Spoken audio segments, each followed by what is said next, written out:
sail's gone now. Aye. And 2 down with Malta fever, and 1/10 of it.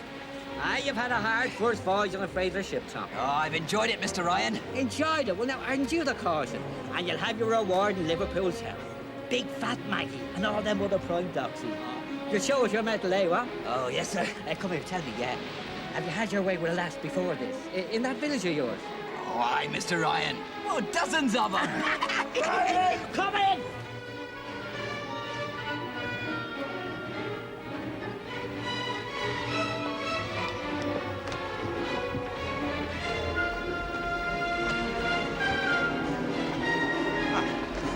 What do you want, Onedin? Finished unloading yet, Captain? I'm glad of it. The bay was rough. Be glad to lay down my head tonight. Well, don't depend on a fella bed this evening, eh? I'd like to see below if you would, Fogarty. All right, lads, keep at it.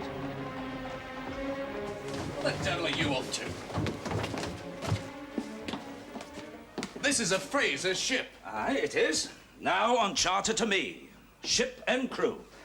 And I've another voyage for you, Fogarty. A Baltic this time, Port of Luleå to be exact. You know the date? 1st of October. It's too late. Read. Now, that's your opinion, and I respect you for it. But I've been offered a cargo of iron rails, and there's good profit in that. Not huge, but good. There'll be no profit if the Oberon is icebound in the Baltic all winter. Agreed. But you'll be out in time if you sail now. These men have just come back from the bay. They're unloading cargo now. I can't ask them to turn around and set sail without a couple of days ashore. Oh, you ask them, do you? Used to be my style to order men. There's a limit to what you can order men to do. Now, look, those men signed on for 3 months' trading. I want this ship turned round as quickly as possible. You take on your cargo, you sail for the Baltic. There you pick up a cargo of timber pit props. Now, you tell the men to stand by, get ready to sail the moment that you're loaded.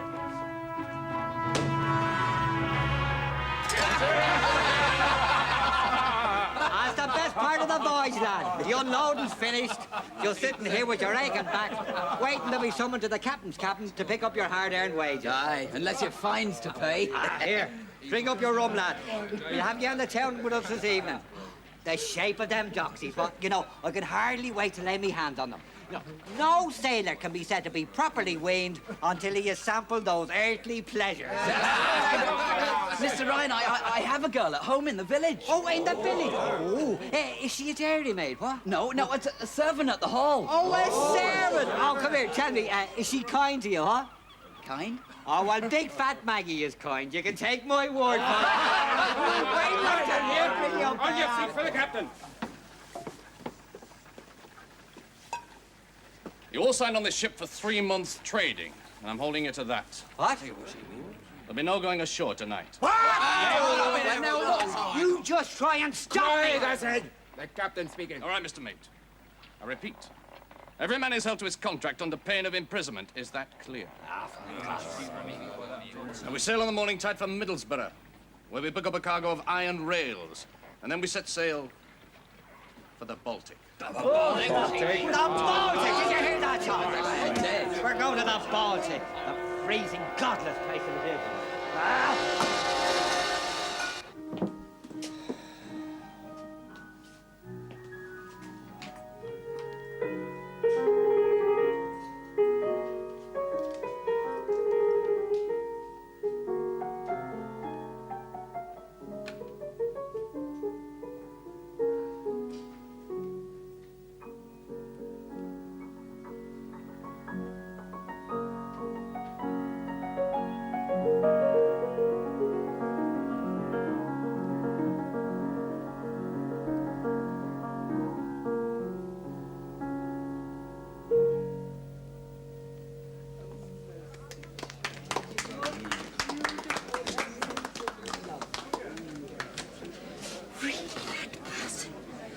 Behaves like a woman of no virtue. I think she would take that as a very real compliment, Leonora. And James seems perfectly happy with her. I don't understand it.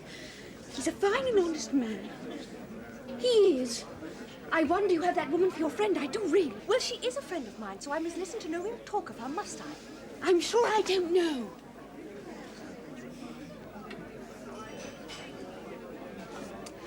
These musical evenings bore you, James? Well, I must admit they do, but not on this occasion. I must say Miss Biddulph seems to find them fascinating. Well, she's very young. I suppose the younger person has much to offer the mature man. Innocence and a lack of womanly guile. Caroline, I'm not looking for a younger woman. Indeed, I'm not looking for a woman at all. No. Then surely, sir, you are different from every other man in this room. And indeed every other man that was ever born. For in my experience, they seem to do nothing else. Listen, do you think I'd be missed if I went into the conservatory and smoked a cigar? Yes, I think you'll be greatly missed. And your sister Elizabeth will be most displeased. I'm sorry to hear that, because that's just what I intend to do. Caroline, thank you so much for playing for us. It was most delightful. Thank you, Elizabeth. Dear Mr. Vernon will be giving us Lord Tennyson when we've had some refreshment. Oh, dear, will he? I do so admire Lord Tennyson's verse, don't you, Mrs. Maudsley? No, I do not. But he is very highly regarded. Yes, but not by me. I like my verses, I like my men. Full-blooded. I really do think we should take our places. Yes, will you take yours? I think I shall take some air. In the conservatory, no doubt. What a splendid idea. If you will excuse me.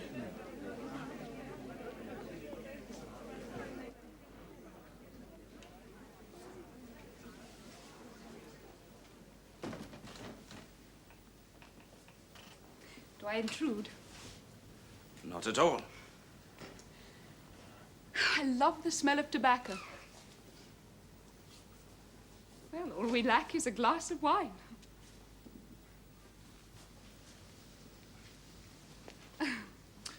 Only one glass, I'm afraid. If you do not mind. Oh, that's that. Oh. Yeah.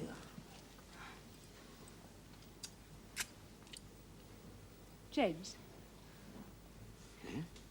May I ask you a personal question? By all means. You do not miss the company of women? Sometimes. In a way, I'm in the same situation as yourself. Yeah. I am a widow, but I am still young, and I do not intend to wilt away. I can't imagine that. Yet I do not want to make a mistake should I decide to marry again. I can appreciate that. Yet to know a man, you have to live with him. A period of trial. Now that sounds very... Daring? Oh, it need not be if one is discreet. Are you saying that you and I... Yes, James. That is exactly what I'm saying.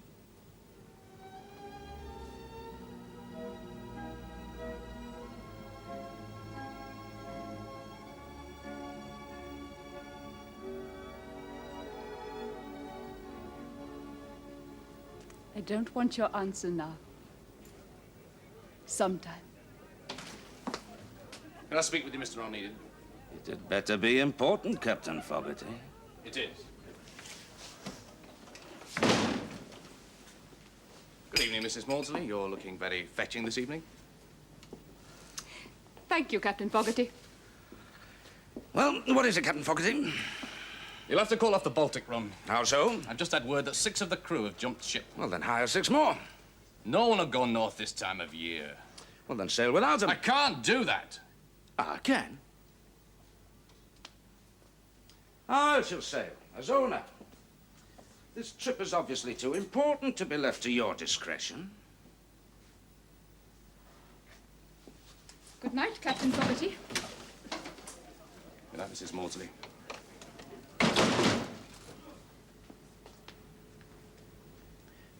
Forgive me, but the pressures of business... Leaving so soon, Captain Fogarty? I have to prepare the Oberon for your brother James. He's coming as a passenger to Sweden. I'll see you to the door. Thank you. Miss Biddulph, will your father be at home at this hour, do you think? No, I should think he'd be still in his office. Just a matter of business I want to discuss with him. Decided to take 2 ships to Sweden instead. 2 ships? He will be pleased. Glad you do approve. Captain Onedin, may I advise you to seek him at home first? Thank you, Miss Biddulph. Well, good night. James, You're not leaving. Oh, I'm sorry, Elizabeth. Business, you know how it is. But thank you, my dearest. Good night, James. Sleep well. Caroline, do let us share the joke. Oh, nothing, my dear. An offer made and handsomely evaded, I think. An offer? You would not understand, Miss Biddulph. Oh, come, Caroline, do let us share the joke. The brave Captain Onedin has just run away.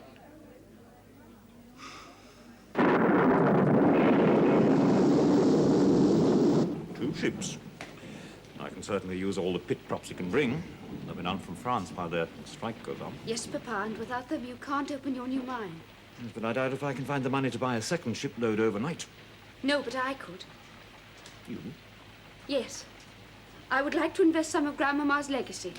That's to be held in trust until you're 25. Yes, and you are the trustee. What better investment could I make than your pit props? Come in. Ah, Mr. Onedin. Biddulph. I had hoped to find you at home. I understand you're doubling up on your Swedish venture. My news travels fast. Sit down. Well, now, I had thought to take the Oberon with Captain Fogarty, but I have now decided to take the Charlotte Roads with Captain Baines as well. Yeah, if only I had the capital available. Oh, come, Biddulph. Another shipload of pit props at the right price. Captain Onedin is right, Father. I was just explaining that I have the money to underwrite your venture. True, Biddulph, eh? Eye on the main chance. Well, I shall insist on monies being made available from my trust fund, providing that I accompany you to look after my interests. Oh, now, come on, Miss Biddulph. You cannot travel to Sweden unaccompanied. and what better chaperone could you find than yourself, Mr. Onedin? I trust her in all things. Now, my one concern is, can you be back before the bad weather? Oh, come, gentlemen, this is no time for hesitation. Unless we get these pit props and get them quickly, our family business is in jeopardy. And so, Mr. Onedin is yours. She's my right hand. So, you think you can negotiate an agreement with the Swedes in time? Well, your joint reserves behind me, yes.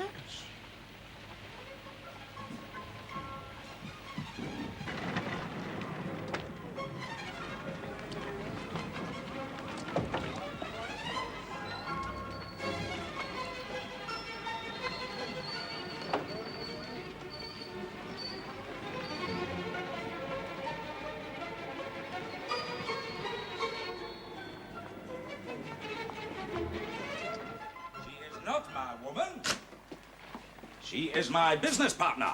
Indeed. Aye. Miss Biddulph is risking her own money in order to buy every pit prop to be had. Now, can we sail, please? Aye, but taking a woman, a girl to the Baltic. Good morning, Captain Fogarty. Good morning, Miss Biddulph. Tom, see this lady gets the best cabin possible, will you? Aye, aye, sir.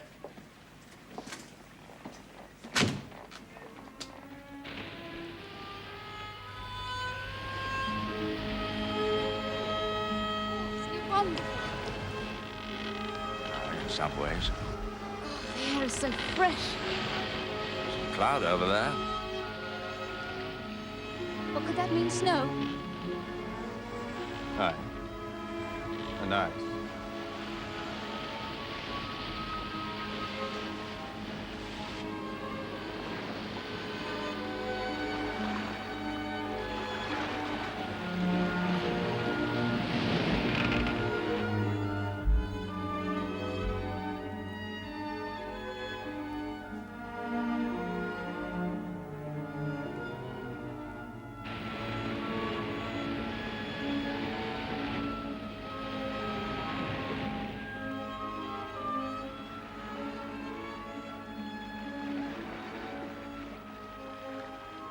It's been a good sou'wester to us, sir.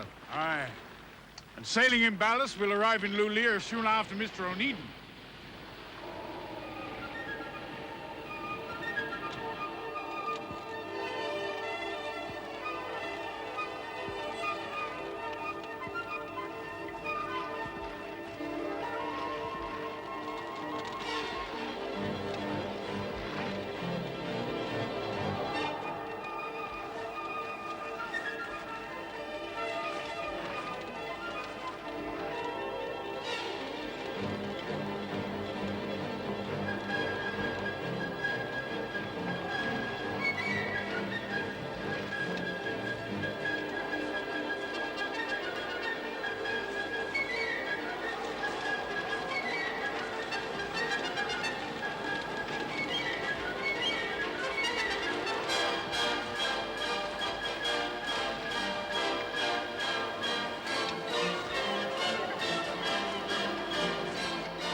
Spoke to a captain who's just come south. Says the ice is early this year. We've only been docked an hour, and already you're playing a mournful tune. All I ask with respect is that you get your business done, we get loaded and get away out of this place. Ah, Baines. Sir Neil, Captain Fogarty. Captain Baines. I hear the ice is early this year, sir. Yes. Come on, help yourself to some grog. Thank you. It's cold. What's the plan, sir? Well, we load and sail the moment that I've a deal concluded. Well, I shan't be sorry to sail out of here, sir. No. Still, I'm sure I can rely on you, Captain Baines. I'm with you, sir. I'm glad somebody is. Right then, I'll be off. Get my business concluded. I'll see you two gentlemen later. Not too much later, I hope.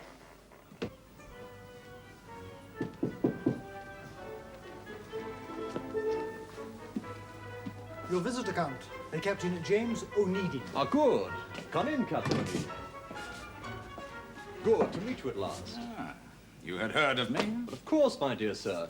Oh, Captain Onedin's coat. Oh, thank you.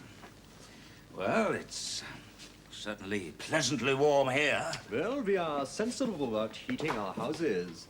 We know our winters are going to be hard, so we prepare for them. Oh, now. That is a wonderful stove. You get all the heat. None goes, how to say, up the chimney. Aye. I have been hunting. It is excellent here in winter. Do you hunt, sir? No, I haven't the time. Oh, you should, sir, you should. I can give you some good sport if you're not out before the ice. Oh, I shall be out before the ice. Of course. Of course. You will join me in a glass of aquavit? Yeah. Anything to keep the cold out, eh? I think you will find this will help. The custom is to drink in one swallow. So.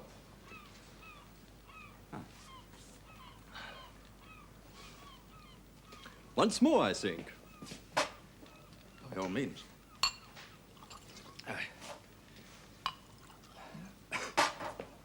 Well, skull? Ah, skull. Aye. Now, sir, I believe you are here on business. Aye, well, I'm interested in a shipment of pit props. Oh, really? Yes, don't want to go home in ballast, naturally. Naturally. And also, one of your vessels came empty. The Charlotte Rhodes, commanded by Captain Baines, I believe. Yes, that's so. And you wish to load both ships with pitwood? That's a competitive price, yes. Well, I am not a man of business, sir. I am not interested in business. Simply one inherits these interests, one must not, for family reasons, entirely neglects them. They say the ice is moving already. Well, Count, if you can quote me a price, perhaps we can do business before it does, eh? By all means. Borg, the prices. Certainly, Count. Excuse me. Certainly.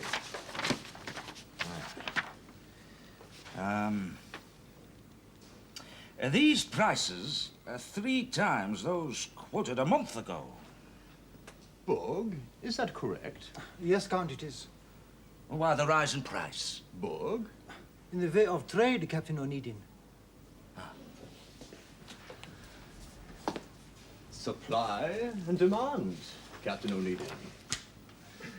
Because Borg is locked away in this small port for 1/2 of the year, you must not presume that he is asleep all the time. Borg also knew of the docker strike in the French ports. He is able to draw conclusions when he sees you here with 2 ships, one empty so late in the year. Borg is quite a clever chap. Of course, I have no head for business. None at all. I merely take advice, do you see? I do see. May I offer you more aquavit? No, thank you. Whatever you pay, you must stand to make a handsome profit. Why delay? A profit would be cut intolerably. Ask around. You may do better elsewhere. But I fear you will find at other ports, and your time is very tight, is it not? That my cousins are likely to be your suppliers. Of course, I am not a man of business, and I do not understand these things. No, of course.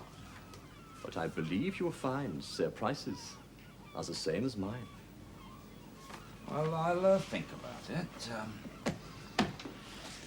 Sir? Borg, see to Captain Onedin's coat. He is going to need it. I can sell to you very cheap, Captain. For all these furs, yes, and for all these woolen things, yes. How much? You try on, sailor, please. Oh, it's good stuff, isn't it? What? No doubt about it, huh? No doubt. How much? In English money, That's all we have. in gold, for all 15 pounds. Good price. This way, nobody freezes to death when the ice come, no? No. I mean, yes. Done. Done? Ah, you pay. Now, what's all this, Captain? Buying warm clothes for the crew. I see. How much? £15. 15. Yes, please. £5, or you can take them away. Very good, I take them away. All right, then take them away. Here. Do you by some chance work for Count Ericsson? Everybody in Lulia works for the Count. Please. All right, come on, get on with your work, all of you. Miserable penny-pinching tyrant, that fella. I had done a deal with that man. Without my permission. Do I need it? Oh, you do, when you propose spending £15 on crew's clothing. Those men will freeze if they have no protection. Oh, we all need protection, I reckon. Count Ericsson knows why we're here. He's holding me to ransom on price. Oh, but surely there are other timber merchants. Oh. He and his family own everything. You heard him. It's either him or nobody. Are his prices so excessive? Ah, they are. So what do we do? We sit and wait. Wait? Until he changes his mind. But Willie, you know we have no time. He will. Or he loses the deal. Look, I have to say this. We stand to lose more than the deal. We can lose 2 ships, one of yours and one of Fraser's. Now, you can feel it in your bones, all of you, just how cold it is. Pit props and no pit props. We must get ourselves back to Liverpool now while we still can. Captain Baines, what do you say? Well, we haven't time to wait too long, sir. Miss Biddulph, your money's at stake, too. By how much has Count Ericsson raised the price? He's trebled it. I see. So we sit and freeze and go back too late and risk everybody's life, including Miss Biddulph's. And for what? A few pieces of gold. Captain Fogarty, it's the owner's decision. You know that. Excuse me, miss. I'll not be worsted by Ericsson. Look, he knows that if he leaves it too long, we'll not be able to get away at all. He'll come down in his profit. I'll not give in. I'll sit him out.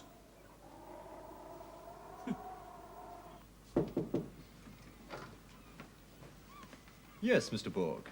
A young lady, Count. Lady? From the Oberon, a Miss Biddulph.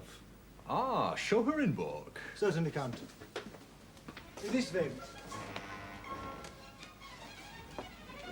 May Borg take your coat? No, thank you. I am quite comfortable. May I offer you coffee?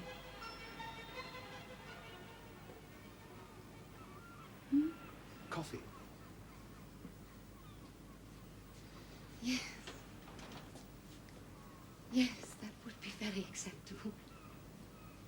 Isn't it warm in here? Yes. You came on the Oberon from England in this winter. Yes, I did. You are a very brave young lady. Oh, thank you very much. And you, Count, are a businessman, are you not? Oh, no, ma'am. I am a landowner. One has to attend from time to these mundane matters, that is all. Yes, well, my father is a businessman, and he taught me to be to the point. A very good policy, I am sure, for a businessman. Would you take double the old price for your timber today? If not, we sail to England tomorrow without it. My dear lady, how peremptory you are. I am afraid these are matters I know nothing of. Borg can help us, no doubt. Count, the money backing this enterprise is my father's and mine. And I am here representing him. And me. May I have some sugar, please? But of course, Borg, the sugar. Certainly, Count. Now, my dear, let us hope that an innocent aristocrat like myself and a businesslike young lady such as you are not going to fall out over a few kronen. Oh, I sincerely hope not, Count.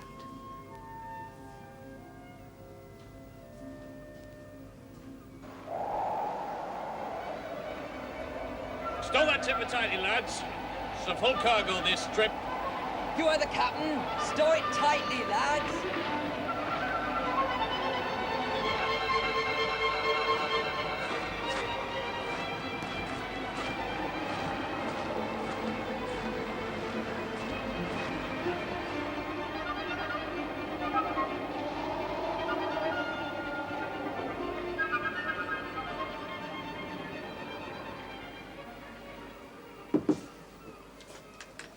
Charlotte Rose is ready to sail, sir.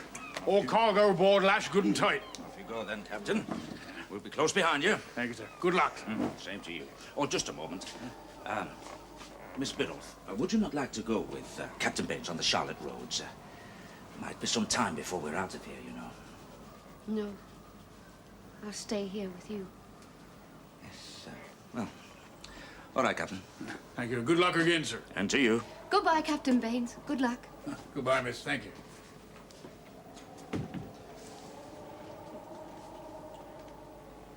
I fear you should have gone with him.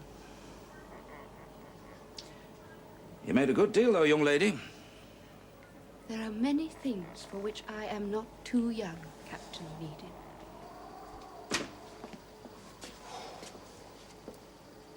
Right, are we ready to sail then, Fogarty? 2 hours. Reports say the ice is almost here. Sooner we get going, the better. Aye.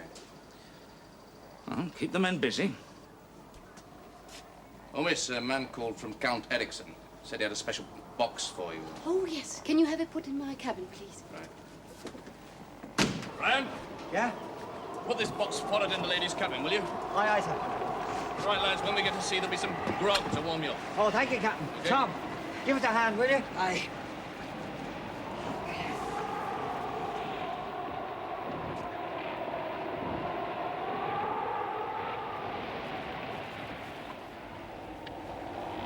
Anything, sir? Nothing yet.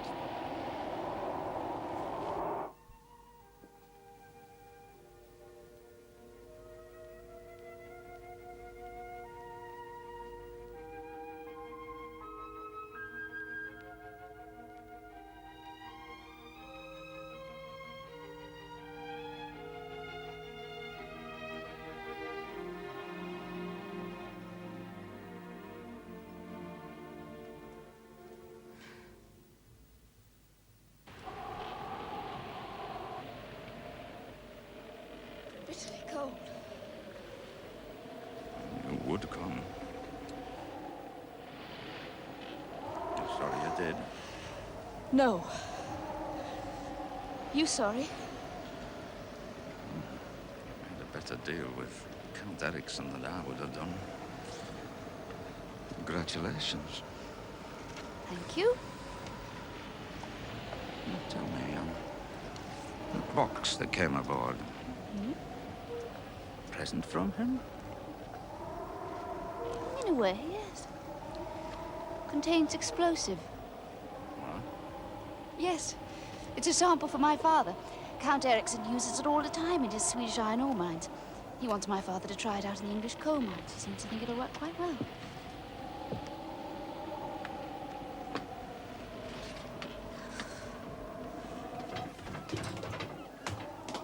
Ryan! Tom!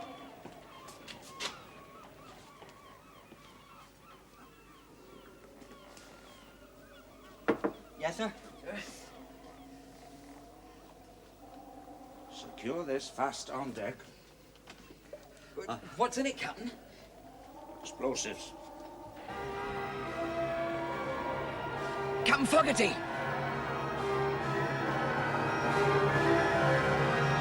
Ice! staysail! Sir!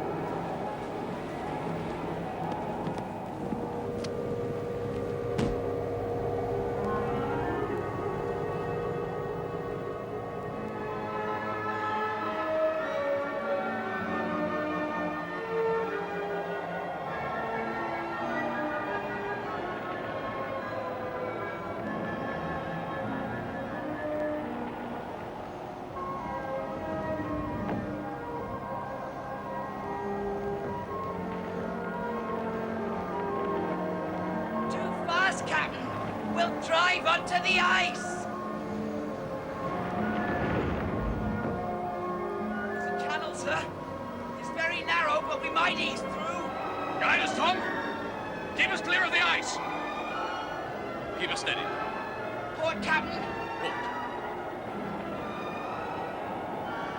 Starboard, sir. Stop. Easy, man, gentle! Port! An inch to starboard, sir. Starboard. Port, Captain! Port. No, sir!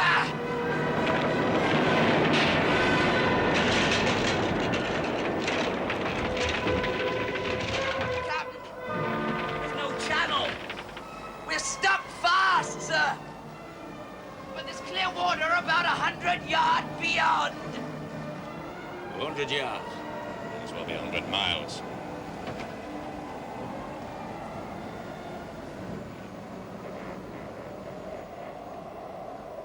We're icebound. Can't we get back? No, not the ship. We might, across the ice. What do you mean, walk? Might go through the ice.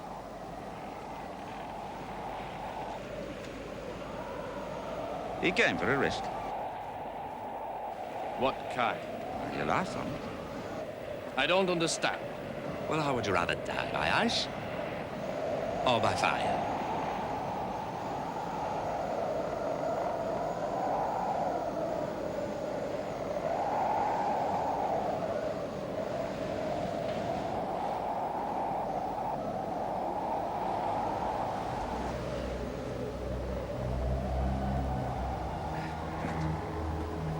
James, aren't you taking your boots? They fill with water, they'll only drag us down. Now, I'll go first, lay out the line, and then you seek us back to the ship. Aye. Good luck, sir. Gentlemen.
Can do it. Well, miss, if they can shift the ice and blow a channel, then we can sail right through, can't we, miss? Yes, but what happens if we can't? Then, miss, let's hope the fire from the blast gets us quick.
we do now?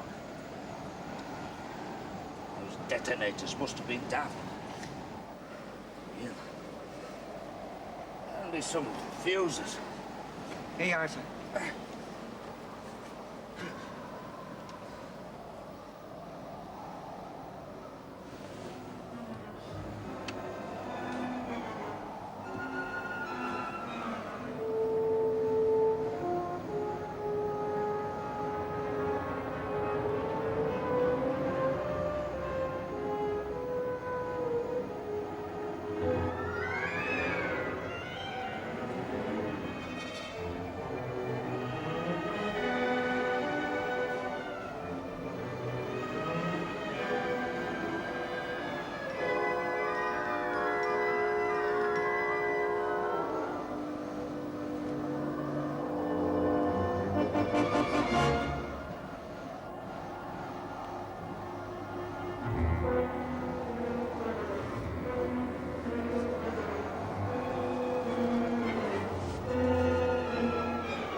I'll go.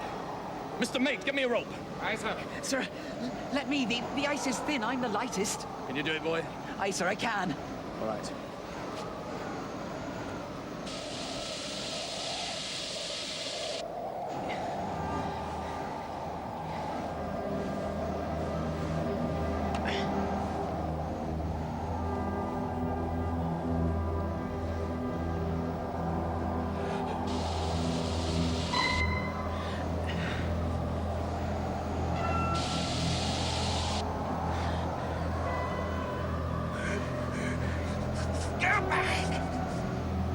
Hold on, sir. Hold on. Get back to the ship. Take hold of my arm, sir. I'll have you out. Pull yourself out, sir. Grab me by the scarf, sir. That's it.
Elizabeth!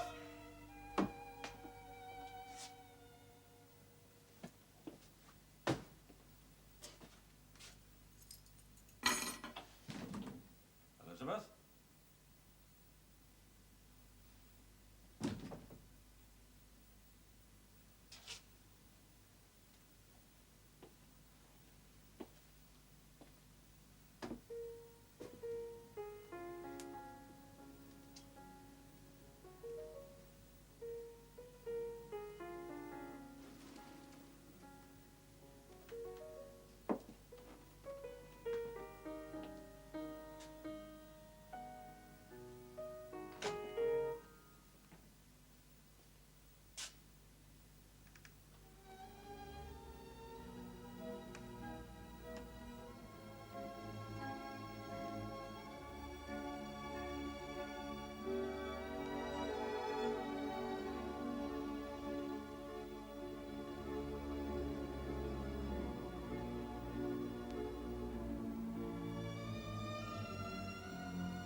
Caroline? You knew I was back? Of course. I've been waiting for your answer.